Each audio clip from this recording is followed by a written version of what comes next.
Welcome to this deep dive into one of most decisive battles in medieval history, the Battle of Castillon.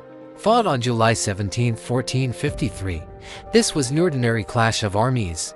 It was the final battle of the 100 Years' War, a conflict that had raged between England and France for over a century. At Castillon, the English would face not only the French crown's determination to reclaim its lands but also the deadly power of a new weapon that would change warfare forever: the cannon. Today, we'll explore the background, the commanders, the battle itself, and the far-reaching consequences of this epic confrontation. By then, you'll understand why Castillon marked both an end and a beginning, the close of England's ambitions in France, and the dawn of modern gunpowder warfare.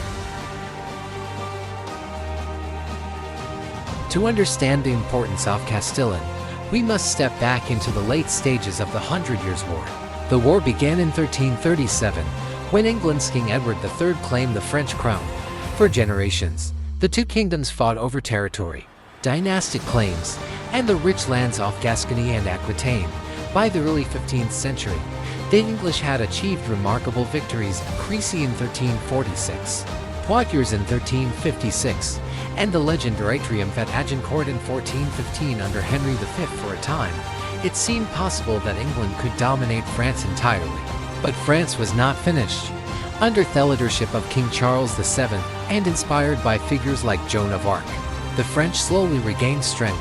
By the 1440s, they had reorganized their military, introduced permanent standing companies of troops, and most importantly invested heavily in artillery. By 1453, England's once vast possessions in France had been reduced to a thin stretch of land around Bordeaux and Gascony. The French king was determined to finish the job.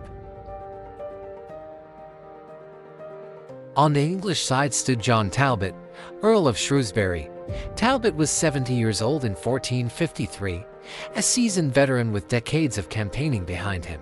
Known as the English Achilles and sometimes the terror of the French, he was respected and feared. His courage was legendary, though critics argued he was reckless, relying too much on frontal assaults. On the French side was Jean Bureau, a master of artillery. Along with his brother Gaspard, Bureau had transformed the French army by integrating cannon into battlefield strategy. He represented a new generation of warfare, one in which disciplined firepower could break even the strongest knights and infantry. It would be Talbot's traditional chivalric valor against Bureau's modern gunpowder tactics. In the summer of 1453, the French moved against the town of Castillon, near Bordeaux, in the Dordogne region. The French army, numbering perhaps 8,000 to 10,000 men, laid siege to the town. They brought with them an enormous artillery trained between 300 and 700 cannon, depending on the sources. This made it one of the largest concentrations of artillery in medieval Europe up to that point.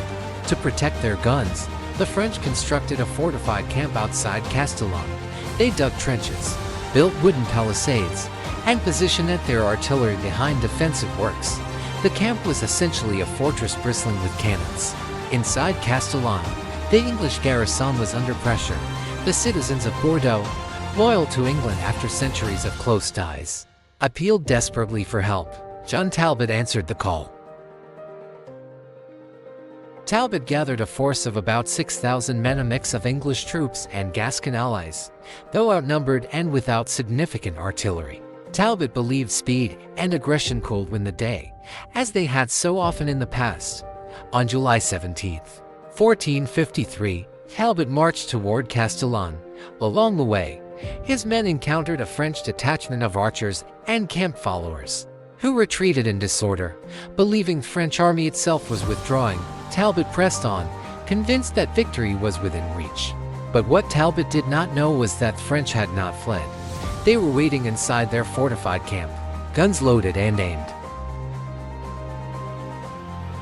When Talbot's army arrived at their French position, he ordered an immediate attack, despite being advised to wait for reinforcements. Talbot's chivalric instinct pushed him forward. The English advanced against the fortified camp. At first, they achieved some success, driving back skirmishers and reaching the outer defenses. But then, the French artillery opened fire. A thunderous barrage of cannonballs tore into the English ranks. The noise, the smoke, and the devastation were unlike anything Talbot's men had faced before. Wooden palisades bristled with guns that fired in coordinated volleys, shredding their attackers.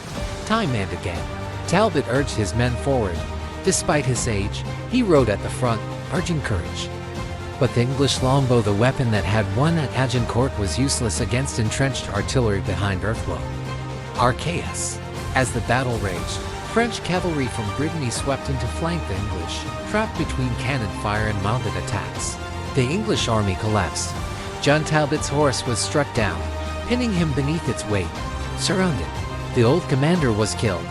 His death symbolized the end of an era, the passing of the knightly warrior who had dominated medieval battlefields for centuries. By the end of the day, perhaps 4,000 English soldiers lay dead, compared to only a few hundred French casualties. It was a devastating defeat. The Battle of Castillon was decisive. With their army shattered, the English could no longer defend Bordeaux or Gascony. In October 1453, Bordeaux surrendered to the French. This ended more than 300 years of English control over Aquitaine. With the exception of Calais, England had lost all its continental possessions. For France, Castillon was a triumph. Charles VII had finally secured his kingdom, paving the way for the rise of a unified French state. For England, the loss was catastrophic. The dream of an Angevin empire stretching across France was gone forever. Worse still, in the very same year, King Henry VI of England suffered a mental breakdown. Political tensions exploded, leading to the Wars of the Roses, a brutal civil war that would tear England apart for decades. So why does Castillon matter? First, it marked the end of the Hundred Years' War, a conflict that had defined medieval Europe for over a century. Second, it demonstrated the decisive power of gunpowder artillery. At Crécy and Agincourt, the English longbow had been the weapon of supremacy. At Castillon, the cannon took its place. This battle is often cited as the first major European engagement in which field artillery determined the outcome. Finally, Castillon symbolized the end of the medieval chivalry age. John Talbot, the old knight, died fighting as his ancestors had, but against a new kind of war he could not defeat. From this point onward, warfare would be defined less by individual valor and more by firepower, fortifications, and strategy. Today, the site of the battle is remembered in the town of Castillon-la-Bataille, literally Castillon the Battle, renamed in honor of the event. A museum preserves artifacts and tells the story of the final clash of the Hundred Years' War. Each summer, a grand reenactment draws visitors from around the world, bringing to life the thunder of cannon and the fall of John Talbot once again. The memory of Castillon lives on, not only in French history but in the broader narrative of how medieval Europe transformed into the early modern age. The Battle of Castillon was more than just the last battle of a long war. It was a turning point in history, the triumph of new technology over old traditions, the end of English power in France, and dawn of a new era of nation-states and modern armies. From the smoke of Castillon rose the France we recognize today, and from its ashes England turned inward, soon to be consumed by its own struggles. And so, July 17, 1453, stands as a date of endings and beginnings, a day when cannons roared, knights fell, and history itself changed forever. Thank you for watching. If you enjoyed this exploration of medieval history, don't forget to like, share, and subscribe for more deep dives into the battles, the leaders, and the turning points that shaped our world.